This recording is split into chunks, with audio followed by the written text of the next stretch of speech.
एक बार चीन में एक महान संत हुए जिनका नाम कन्फ्यूशियस था, और वो समाधि में लीन थे, जंगल में मस्त बैठे थे। फकीरों की, संतों की ये होती है कि उनका जब भी एकांतवास होता है या सब में बैठे होते हैं तो भी, लेकिन कन्फ्यूशियस के बारे में जब वो जंगल में मस्त बैठा है अपने ध्यान समाधि में, और उधर से राजा का गुजरान होता है, राजा गुजरता है, साथ में फौज है, राजा देखता है उसकी तरफ कि जंगल है, सुनसान है, कोई आदमी नहीं। इसको क्या आनंद मिलता है यहाँ कि चल के देखता हूं और पूछता हूं। बादशाह ने फौज को वहां रोक दिया और खुद चल के कन्फ्यूशियस के पास जाके थोड़ी इंतजार करने के बाद कहने लगे, आप कौन हैं? कन्फ्यूशियस ने सादे भाव से कह दिया, मैं सम्राट हूं। अब जब सम्राट के सामने ये भिखारी ये कह दे या कोई आम आदमी ये बात कहे कि मैं सम्राट हूं, आश्चर्य होगा।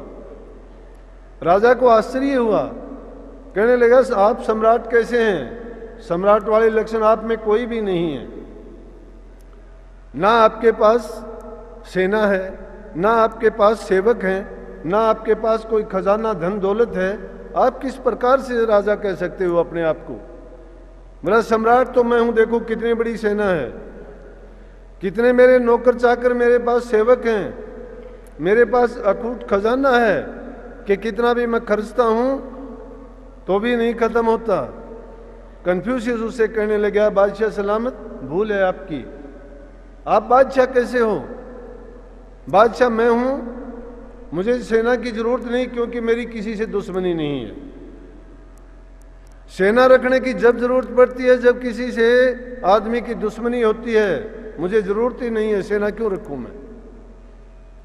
और रही दूसरी बात सेवकाई की, मुझे सेवकों की भी आवश्यकता नहीं है। सेवक उस आदमी को जरूरत होती है जो शरीर से अपाहिज होता है, जिसके हाथ पांव नहीं होते या अपना काम करने के सक्षम नहीं होता। मेरे हाथ हैं, पैर हैं, मेरी बुद्धि अकल सब कुछ ठीक मेरा काम करता है, मुझे जरूरत नहीं दूसरे इंसान की। किस लिए नौकर की मुझे जरूरत है? मुझे सेवक की भी जरूरत नहीं है। और तीसरी बात रही धन दौलत की बात, उसकी मुझे क्या आवश्यकता है? शान शौकत मुझे नहीं चाहिए, क्योंकि मैं अपने मन में प्रभु के नाम में लीन होकर इतना संतुष्ट हूं कि मुझे वो ऐसा खजाना मिला हुआ है कि तेरा खजाना तो खत्म हो जाता होगा, मेरा कभी खत्म ही नहीं होता है। तेरी सारी बातों में कभी शांति नहीं मिल सकती, मेरी सभी बातों में मुझे संतोष है, शांति है, और मैं संतुष्ट हूं मेरे जीवन से।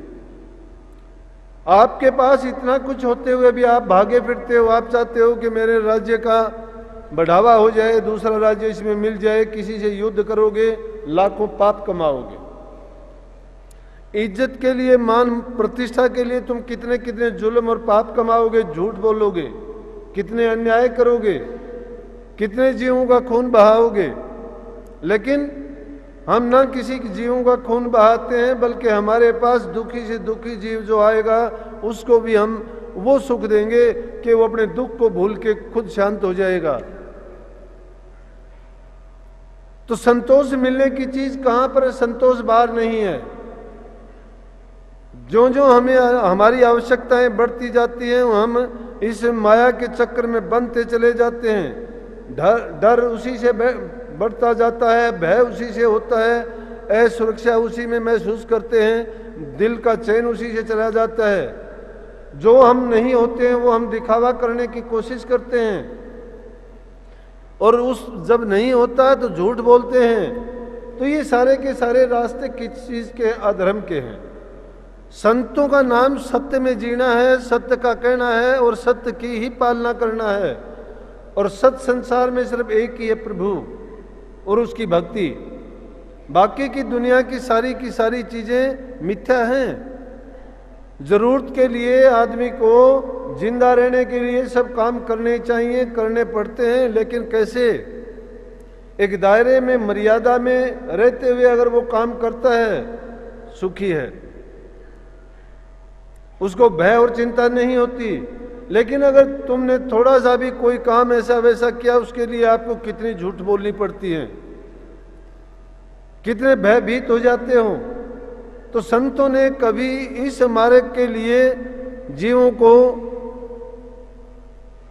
ऐसी शिक्षा नहीं दी कि जिनसे उनका भटकाव हो, संसार के पदार्थों में फंसे, चाहे उनके पास जो होता है भूखे रह लेते हैं,